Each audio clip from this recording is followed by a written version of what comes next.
When my boss told me she needed me to pretend to be her husband for 1 year, the first thing that fell out of my mouth was, "Do we have to sleep in the same bed?" Yeah, I actually said that. To the most feared woman in our company. My name is Adam Bennett. I am 28 years old, born in a dusty little town in Texas, and for the last 5 years, I have been trying to build a life in Denver. I work as a junior copywriter at Sterling Marketing Solutions. It sounds cool when I say it out loud, like I am some creative hotshot, but the truth is less shiny. I sit in a gray cubicle downtown and write taglines and social posts that most people scroll right past without thinking. Every morning I ride the light rail into the city with a crowd of people who look half awake. I wear the same few faded shirts. I grab cheap coffee from the lobby machine. Then I sit at my desk and try to make buy local beer sound fresh for the 10th time. Outside, my life is not much better. I rent a small one-bedroom in a rough part of Capitol Hill. The paint is peeling, the heater rattles, and the neighbor's dog barks at random hours.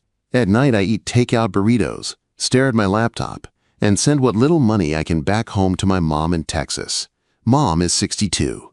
She lives alone in our old house outside Austin. My dad used to fix trucks for a living until his body gave out. Last year, he got lung cancer. The hospital bills came like a flood.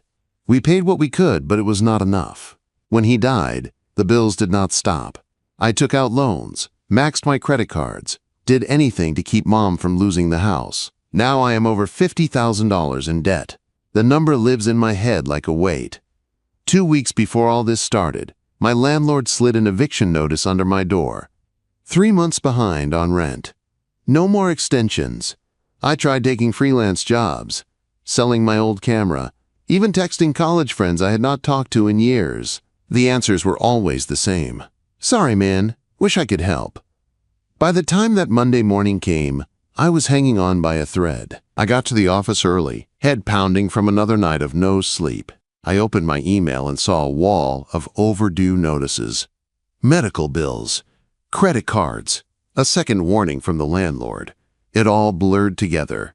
I was still staring at the screen when a new email popped up. No subject line, just a short sentence. Meet me in my office, 9 a.m. sharp.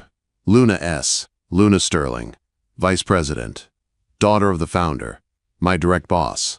People called her the Ice Queen when they thought she could not hear. She wore sharp suits, had a perfect dark bob, and eyes that made grown men fumble their words in meetings. She never came to happy hour. She never joined small talk in the break room. She walked through the office like she owned it, because in a way, her family did. I had only spoken to her a few times. Quick comments on my work, a nod in a team huddle, a question about a tagline. She never wasted a word, so why did she want to see me? By 8:59, I was standing outside her door on the 36th floor. Her office was all glass and clean lines with a huge window that showed the Rockies in the distance. I knocked. "Come in," she said. She was behind her desk, eyes on her computer. She did not stand. She pointed to the chair across from her. "Sit." My palms were sweating as I sat down. I waited for her to tell me I was fired. Instead, she closed her laptop and slid a thick folder toward me. "Open it," she said. I flipped it open and felt my stomach drop. Inside were copies of my life.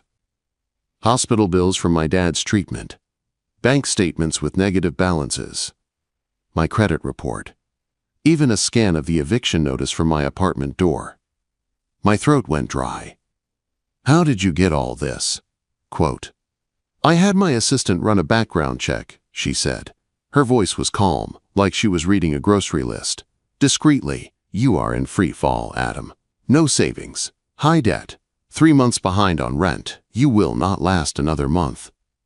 I felt naked sitting there under those sharp gray eyes.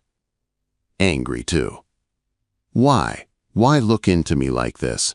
What does this have to do with my job? Quote, "It does not," she said. "This is not about work. This is about a proposal." "A proposal?" I repeated. She leaned back in her chair, studying me. "My father set up a trust before he died. The terms say that to keep control of my shares and my position, I must be married by the end of this year and remain married for at least 12 months. If not, control shifts to my brother Derek. I had seen Derek around the office. Expensive suits, smooth smile, eyes that never smiled with his mouth. People said he wanted her job and would do anything to get it. I am not going to let that happen, Luna said. But I also do not want a real marriage built on lies. That is where you come in. I blinked. Me? I need a husband. On paper, she said. 12 months. No more, no less. We marry. We live together. We attend events as a couple. When the year is over, we end it cleanly. No claim on my assets. No shared accounts. In return, I clear all your debts. Medical, rent, cards. And I pay you $100,000 at the end of the term so you can start over. The room went quiet. I could hear my own heartbeat. This is insane, I said softly. You do not even know me. Her gaze did not waver. I know enough. I have watched you for a while, Adam. You work hard. You do not stir drama. You do not boast. You are desperate, but you still show up and do your job. I need someone I can trust, not to use this against me. Someone who has something to lose if they break the rules. This is a marriage, I said. Even if it is fake, people will talk. Your family, the board, human resources. What do I tell my mom? What do you tell yours? We will tell them the story we want them to hear, Luna said. HR already knows I am considering a personal relationship with an employee. They have a plan. Another manager will handle your reviews. The rest is image. I am very good at image. Her confidence scared me as much as it impressed me. I am not asking you to decide now, she added. Think about it. If you say no, this folder disappears and we never speak of it again. If you say yes, your life changes. So does mine. I looked down at the folder. At the numbers in red ink. At my dad's name on the hospital bills. At the notice that said I had 10 days left before I was out on the street. What about us? I asked quietly. In private, what are the rules? Her eyes flicked to mine.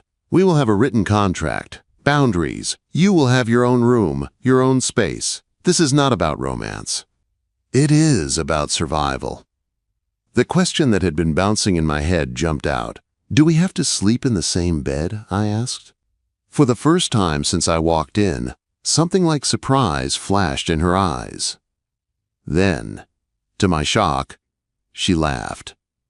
It was a quick sound, but it was real. No, she said. We do not have to sleep in the same bed. When I left her office, my legs felt weak.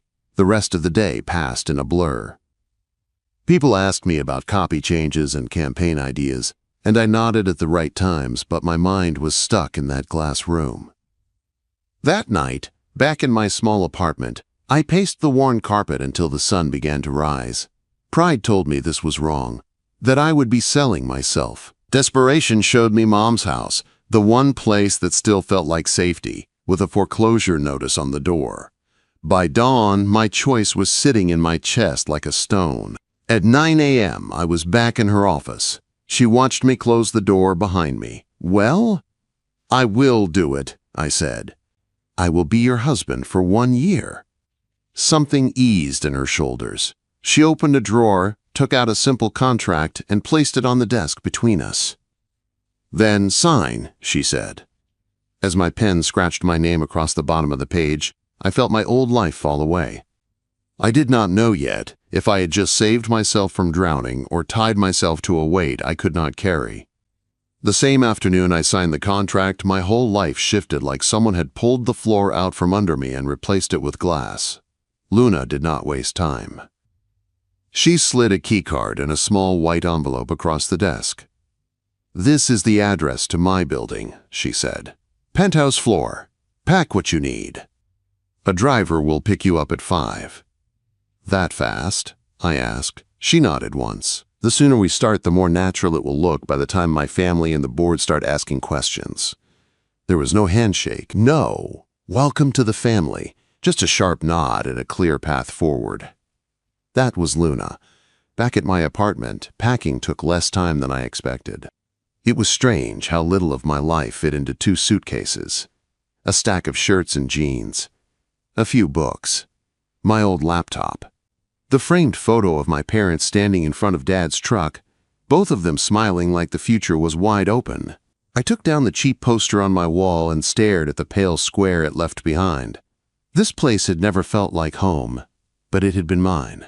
For a second, I thought about tearing up the contract, calling Luna, and telling her I had changed my mind. Then I pictured Mom's house in Texas, the stack of medical bills with Dad's name at the top. The eviction notice on my door.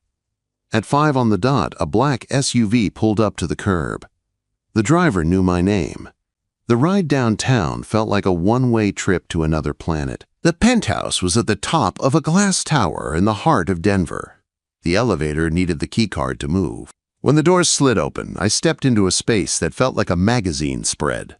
Floor-to-ceiling windows on 2 sides, white walls, gray leather couches, clean lines. No clutter, no warmth. Luna stood by the kitchen island with a tablet in her hand. She wore a simple blouse and dark pants, but still looked like she was about to walk into a boardroom. "Your room is down that hall, second door on the left," she said. "Closet is empty. The bathroom is yours.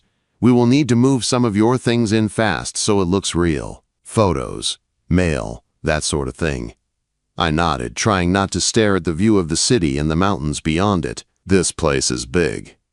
She glanced around like she was seeing it for the first time. "It is practical," she said. "Close to the office, secure." It did not feel practical to me. It felt like a glass box in the sky. She slid a thick binder across the counter toward me. "Read this tonight," she said. "Memorize as much as you can." Quote, I opened it and blinked. The first page was labeled Public Behavior Guidelines. There were bullet points on everything. How to stand beside her at events. Where to put my hand for photos. What to say if someone asked how we met. There was even a note about how to hold a wine glass. "This is intense," I said. "It has to be," she replied. "My brother is waiting for any crack he can find. We cannot give him one." I flipped to the next section. History. Our fake story was laid out in simple lines. We met at a charity event in Aspen 6 months ago. We hit it off instantly. We kept things quiet because we did not want office gossip. We had a small private ceremony out of town. Only close family knew. "You already told your family?" I asked. "Some of them," she said. "I told my mother I met someone serious. She was surprised but pleased. The rest will expect to see proof soon." I looked up. "And what about my mom?" "You tell her what you are ready to tell her," Luna said. "But understand this, if this blows up, it hurts both of us. You are not just a prop in my life. You are tied to it." There was a small pause on that last part. It made something twist in my chest. "Any questions?" she asked. I wanted to ask how she slept at night, with this much pressure on her shoulders. I wanted to ask if she was scared. Instead, I said, "Not yet." That first night felt strange. I unpacked in the guest room that was now my room. The bed was huge. The sheets were crisp and smelled like detergent. There was a walk-in closet with more empty space than I had ever had in my life. I lined up my worn shirts like they had to prove they belonged. Dinner was takeout she ordered on her phone, sushi in neat boxes on the long dining table. She ate while answering emails. I picked at my food and stared at the city lights. We made small talk about work, like we were just co-workers who happened to share a table. By 10, she said goodnight and disappeared into the master bedroom at the other end of the hall. I lay awake for a long time listening to the quiet hum of the building. No creaky pipes. No neighbors yelling through thin walls. Just silence and the distant sound of traffic below. The next few weeks fell into a rhythm. In the mornings, we rode the elevator down together. In the lobby, she would step a little closer, her hand brushing my arm, playing the part if anyone was watching. In the office, we kept our distance. She stayed, Luna Sterling, VP, sharp and focused. I stayed Adam from copy, the guy in the cubicle who wrote lines and tried not to stare at his fake wife in meetings. At night, we often arrived home at different times. Some days she would beat me there, heels already off, blazer draped over a chair. Other days I would walk into the sound of her on a call, pacing the living room, voice low and fierce, in a way I never heard at the office. Our first big test came at a company gala in a downtown hotel. She had a dress delivered to the penthouse for herself and a tailored suit for me. I stared at my reflection in the mirror. The suit fit better than anything I had ever worn. I barely recognized the guy looking back. When Luna walked out of her room, I forgot how to speak for a second. She wore a black gown that fit her like it had been made for her alone, diamonds at her ears, her hair styled back from her face. She looked like another version of herself, colder and yet somehow more human at the same time. "Ready?" she asked. I swallowed. "I hope so." At the ballroom, we stepped into a sea of lights and noise. Music played. Glasses clinked. People turned to stare. Luna slipped her arm through mine, her hand resting lightly on my sleeve. "This is where you smile," she murmured without looking at me, so I smiled. We moved through groups of executives and clients. I shook hands, repeated our story, laughed at jokes that were not funny. The script came out of my mouth smoother than I expected. We met at a charity event in Aspen. We wanted to keep things private at first. She spilled her drink on me. I have not recovered since. People laughed. Some looked jealous. Some looked curious. Everyone looked convinced. Then I met Derek. He appeared at my side like a shadow, taller than me, older, expensive suit, easy grin. His eyes, though, were sharp and cold. "So," he said, "you are the lucky man my sister finally let into her life." I shook his hand. His grip was too tight, like he was trying to test my bones. "Adam Bennett," I said. "Nice to meet you." "Oh, I know who you are," he said. "Junior copywriter, modest background." Impressive jump into the big leagues. The smile did not reach his eyes. Luna moves fast when she wants something. He turned to her. Very fast. Luna's hand on my arm tightened, just a little. "When you know," she said calmly. "I look forward to getting to know you better," Derek said to me. "We will have to talk sometime, man to man." The way he said it made my skin crawl. Back at the penthouse that night, Luna kicked off her heels by the door and poured herself a drink. She did not usually drink in front of me. "He does not believe it," she said, staring out at the city lights. "Derek?" I asked. She nodded. "He thinks he can find proof that this is fake. He will dig. He will watch. He will push." I leaned on the island across from her. "Then we give him nothing to find." Her eyes met mine. For the first time, they were not just cold steel. There was something raw there. Tired. A little sad. "You did well tonight," she said quietly. "You looked like you belonged." "That is your suit's fault," I said. "It did most of the work." A small smile tugged at her mouth.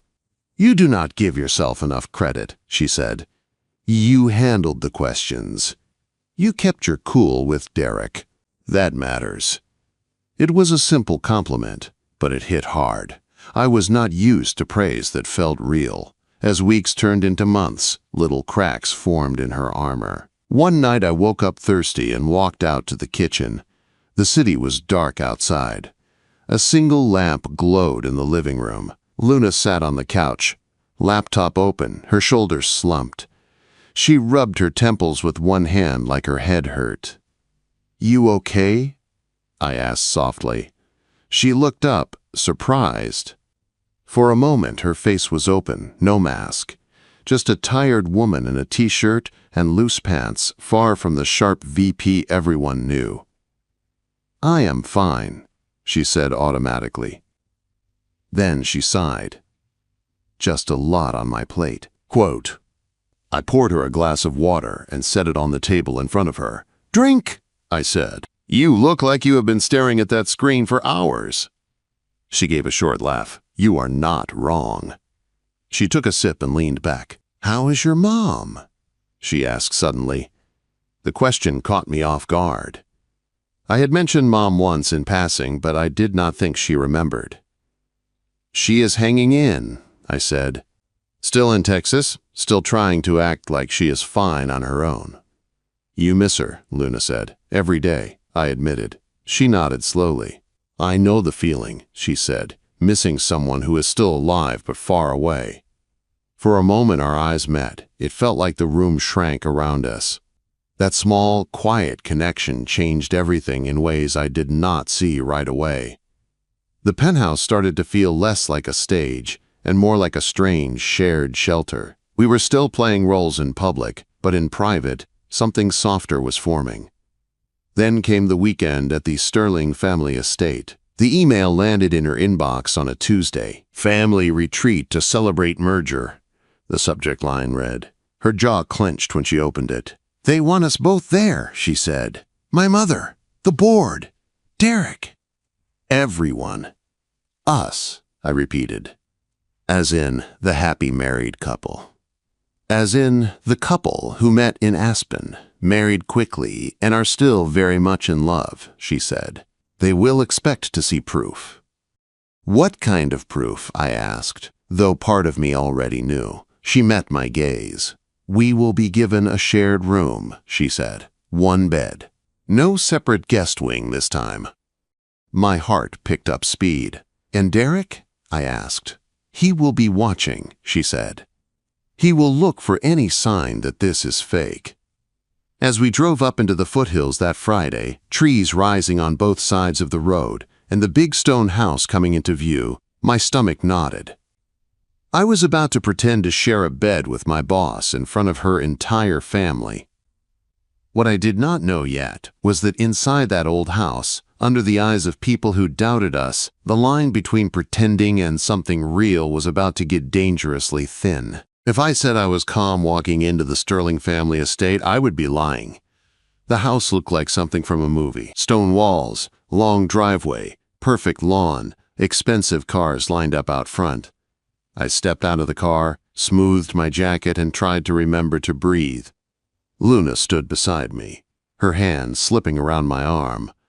Her grip was firm, like she was steadying both of us. "Remember," she said under her breath, "we are married. We are comfortable. We belong here." "Right," I said. "Married, comfortable, belong." The front door opened before we could knock. A woman in her 60s stood there in a soft blue dress, silver hair, sharp eyes, familiar bone structure. I knew at once this had to be Luna's mother. "Luna," she said, her voice warm but surprised, "and this must be Adam." "Yes, Mom," Luna said. There was a softness in her voice I had never heard at work. "This is my husband." I stepped forward and held out my hand. "It is very nice to meet you, Mrs. Sterling." She took my hand and studied my face for a moment, then smiled. "Call me Eleanor," she said. "Come in, both of you." The inside of the house was grand but lived in. Family photos on the walls, shelves full of books, the smell of roasted meat coming from the kitchen. Voices drifted from deeper inside. As we walked through the hallway, I felt eyes follow us. In the main living room, people were gathered with drinks and small plates. Aunts, uncles, cousins, board members, all dressed well and talking in low voices. Conversations dipped when they saw us. Luna straightened beside me. Derek was the first to break away from the group. He walked toward us with that same easy smile that never touched his eyes. "Sis," he said, brushing a kiss against Luna's cheek. "And the famous husband at last." He turned to me, hand outstretched. "Adam, welcome. I hope my sister has not scared you off yet with her work schedule." I took his hand. It was the same crushing grip as before. "She keeps me on my toes," I said. "I like it that way."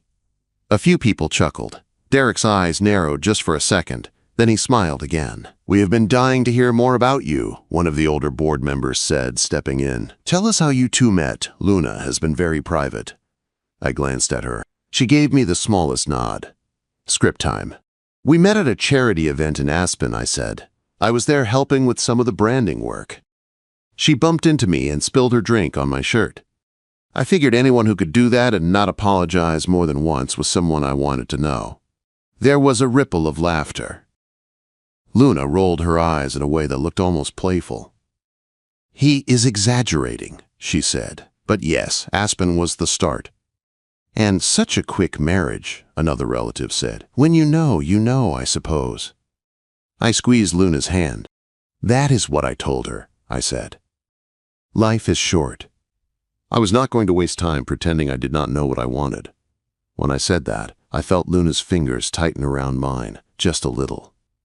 For a second, it did not feel like a line from a script. It felt like something true. Later, we ate dinner at a long table. While people talked over wine and dessert, Derek made small digs dressed up as jokes. "So Adam," he said, swirling his drink, "you jumped from a rough background into this family pretty fast. Must feel like winning the lottery." I met his gaze. "I feel lucky," I said, "but not because of money." "Oh?" he asked. I looked at Luna. She was watching me carefully. "Because your sister is the toughest person I have ever met," I said. "She builds more in a week than most people do in a year. Being beside someone like that makes you want to be better." The table went quiet for a moment. Eyebrows rose. Then Eleanor smiled softly, and some of the tension broke. After dinner, people drifted off to their rooms. A maid led us up the stairs to a large bedroom at the end of the hall. "Your room, Mrs. Sterling," she said to Luna. "If you need anything, just call." When the door closed behind us, I looked around. The room was beautiful. Large bed, fireplace, thick rug, soft lamplight.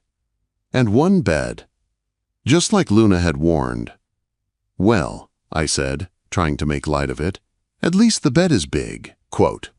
She let out a breath and sat on the edge of it. For the first time all day, the strong mask dropped a little. Her shoulders slumped. She stared at her hands. "He will not stop," she said quietly. "Derek, he will keep pushing until he finds something he can use."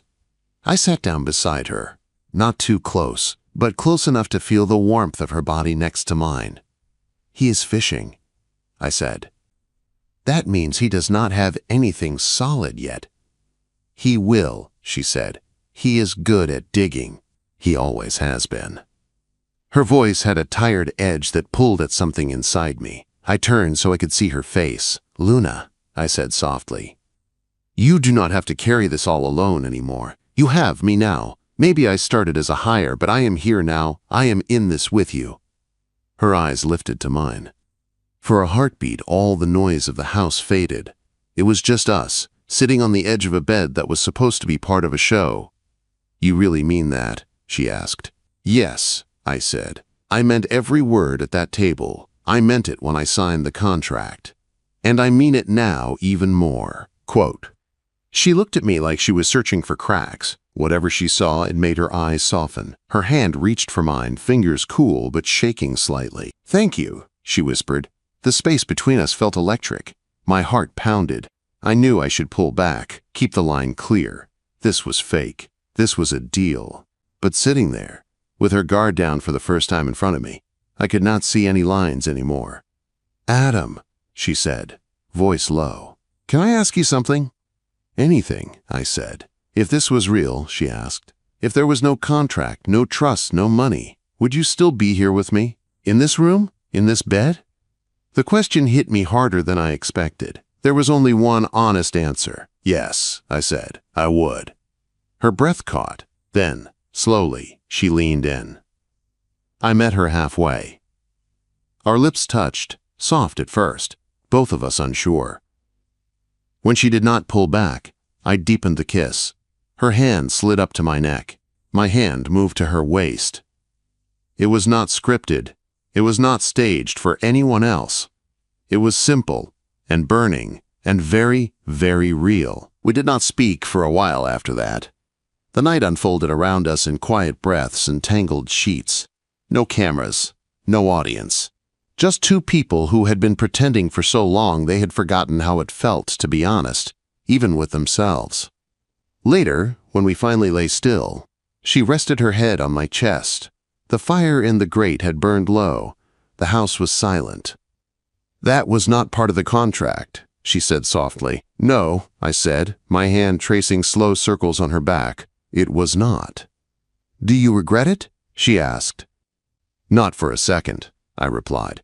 There was a long pause. I thought she had fallen asleep when she spoke again. "Neither do I," she whispered.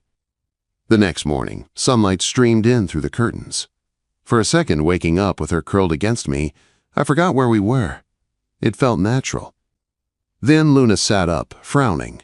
Her gaze moved to the dresser across the room. On the edge of the lamp, so small it was almost hidden, was a tiny black dot. She swung her legs off the bed and walked over. I watched her pluck it free with 2 fingers. It was a camera, small, wireless, blinking with a faint red light. My stomach dropped. "Is that what I think it is?" Quote. "Derek," she said, her voice flat and cold now. "He planted cameras."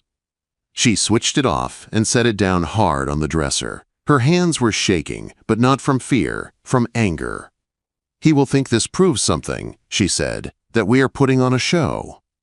I got out of bed and crossed to her. "Let him see," I said. "He wanted to catch us faking. He caught something else." She looked up at me, searching my face. "What did he catch?" "He caught the moment I stopped pretending," I said. Her eyes softened, even as worry clouded them. "This changes everything," she said. "I know," I replied. "But maybe it is time everything changed." We stood there in that room, bare feet on the rug, the little black camera on the dresser between us like a silent threat. Outside, voices were starting in the hallway. Somewhere in this house, Derek was waiting for his chance to strike. I did not know exactly how, but I knew now that when he did, we would not just be fighting for a company or a trust. We would be fighting for whatever had started between us, in that bed, under that roof, with a fake marriage that was no longer fake at all. The drive back from the estate felt longer than the ride there. Luna kept her eyes on the road, jaw clenched, the tiny camera sitting in the cup holder between us like a ticking bomb. "He bugged the room," I said, still trying to wrap my head around it. "Your own brother put a camera in your bedroom." "He wants proof," she replied quietly. "He thinks if he can show the board this marriage is fake, he can take everything. My shares, my seat, the company." I looked at her profile, the tight line of her mouth, the strain around her eyes. "What did he really catch on that camera, Luna?" She hesitated, then answered softly, "He caught me forgetting to act." We both went quiet after that. The next few days were worse. Luna's assistant forwarded emails that made my stomach flip.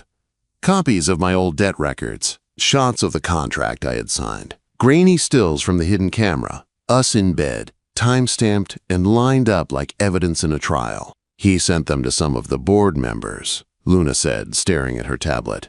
"He is building a case for the quarterly meeting. He wants them ready to vote me out."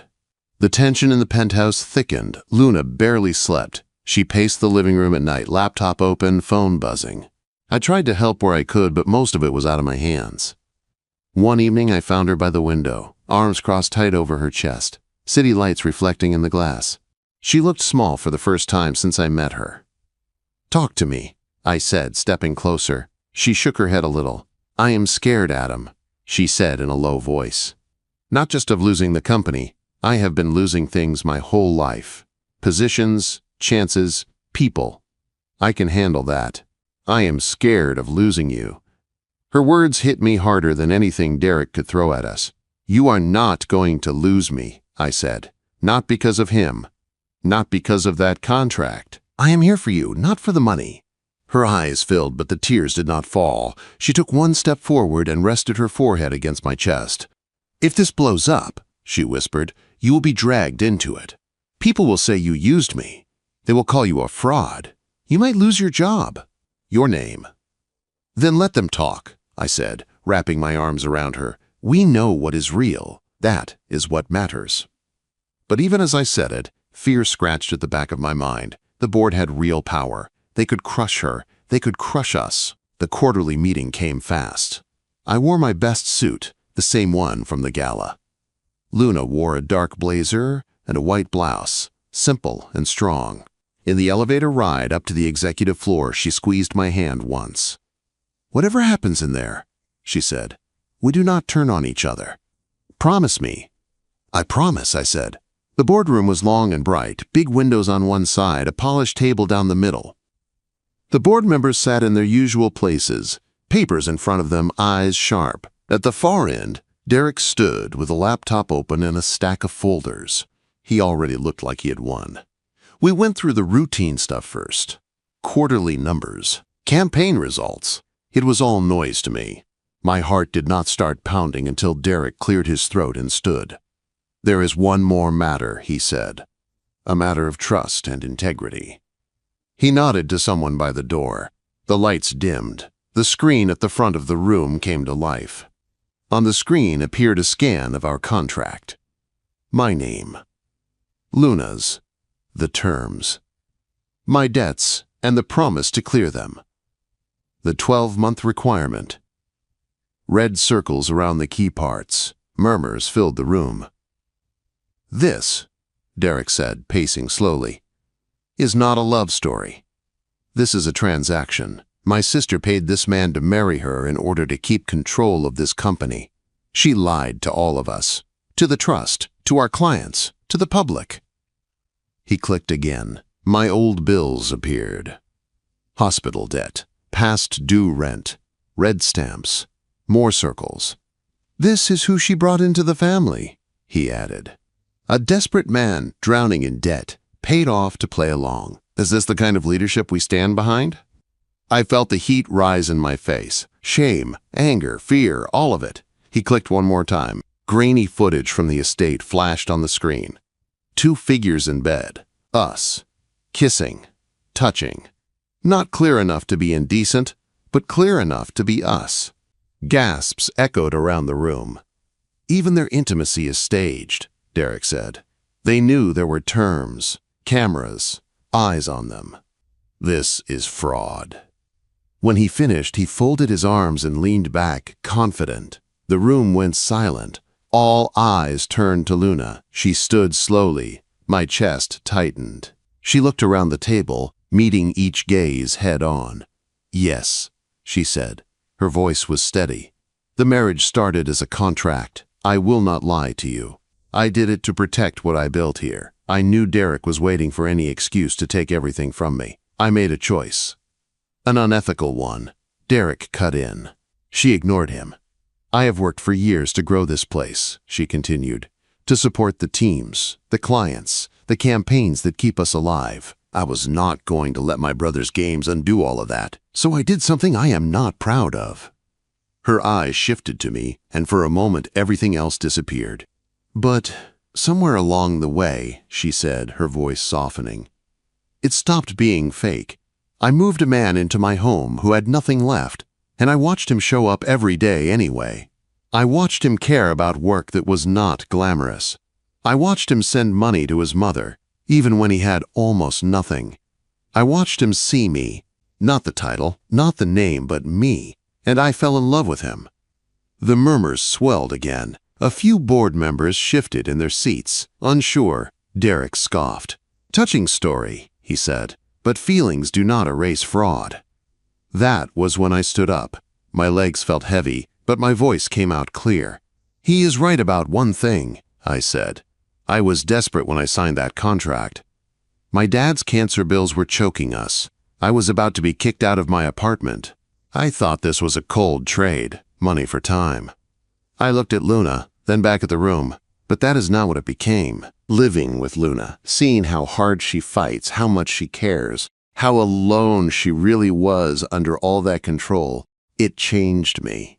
She did not just buy a husband. She pulled me out of a hole and made me want to stand up straight for the first time in years. I took a breath. I love her, not the VP, not the sterling name, her. The woman who falls asleep at her laptop because she is scared of failing everyone. The woman who cries quietly when she looks at old pictures of her father. The woman who learned to be tough because no one gave her room to be anything else. The room went quiet again. Derek's smile had thinned. Before he could speak, a new voice cut through the silence. "Enough!" Everyone turned. It was Eleanor. She had been sitting at the end of the table, silent until now. She rose slowly, placing both hands on the table. "I knew about the contract," she said. "Luna came to me before she signed it. I did not stop her, because I wanted her to learn the hard way that control is not everything. But Derek planting cameras, leaking private records, trying to destroy your own sister for power, that is not leadership, that is cruelty." She turned to the board. "You have all seen what Luna has done for this company. You have all seen how Derek works behind the scenes. Ask yourselves who you trust more, not just with money, but with people. The vote that followed felt like it took an hour, even though it was only minutes. When it was over, Derek's motion to remove Luna failed. Instead, the board voted to strip him of his influence. He lost his committees. His power shrank in an instant. When the meeting adjourned, people rushed around us. Some offered quiet congratulations. Some avoided eye contact, embarrassed. Eleanor came over and hugged Luna, then turned to me. "You stood up for her when it counted," she said. "Thank you." Outside the boardroom, away from the noise, Luna and I stepped into an empty hallway. The door closed behind us with a soft click. The silence felt huge. "We did it," I said, my voice shaking. She looked at me with tears in her eyes. "We did," she whispered. Then she laughed, a short, broken sound. "Our contract is almost up, you know. We made it. We could walk away now.